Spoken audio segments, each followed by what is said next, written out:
Мен сіздерге дагы бир суроо менен кайрылып жатам. Эрим иштеп келип акчасын жашырат, аял алган, андан бир баласы бар.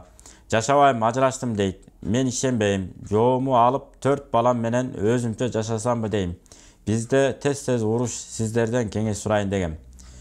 Буга деле жогорку кеңештерди беребиз. Өзүңүздүн деңгээлиңизди өстүрүңүз. Аялга мыкты аял деген кандай болот? Үй бүлөгө байланыштуу жок дегенде 5-6 китеп окуп коюңуз. Анан жашоосу талкаланган үй бүлөлөр жөнүндө мындай кененирээк кыдырып койсоңуз, күйөөсү өтүп кеткен жесир аялдар толтура бул, таба эмес тобо. Ошолордун жашоосу менен кичине баарлашып коюңуз. Анан күйөөнүн баркы канчалык экенин билесиз. Ошондой эле тырышып жашаганга аракет кылыңыз. Эми жана айтып атабыз, мындай кылды, тиңдей кылды. Үй бүлө маселе өтө татаал маселе. Маңдай тескей көрүшмөйүнчө биз айта албайбыз көп нерсени. Мына жакта да эмнелер жатат. Бирок кандай болгон күндө дагы сиз жолдошуңузга ишенип дейдиңиз, 4 баланы төрөп берипсиз, Алла ыраазы болсун. Ошолорду асырап, камкордугуна алып алуу бул эркектин, жолдошуңуздун мындайча айтканда милдети. Жолдошуңуз сөзсүз түрдө караш керек. Сиз эч качан ажырашканга аракет кылбаңыз.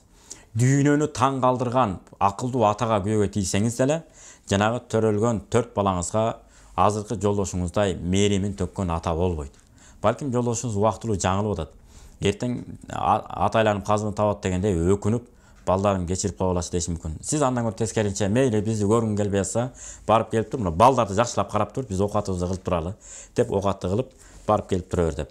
Жакшы сөз сүйлөп, дин жагынан дагы, адеп ахлак жагынан дагы, салт сана жагынан дагы, өнүгүү жагынан дагы, тамак аш, тазалык, айтор бар жагынан өзүңүз өстүрө берсеңиз, жолдошуңуз өзүнөн өзү сизге эмне алат?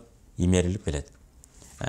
Келбей койбойт. Анткени атабыз Адам алейхисалам энебиздин көңүлү ооруп калбасын деп айтканына ынангандай, ошол Ибн Касир рахматуллахи айтат, ошол бизге мурас болуп калган дейт. Баары ушул нерсе боло берет.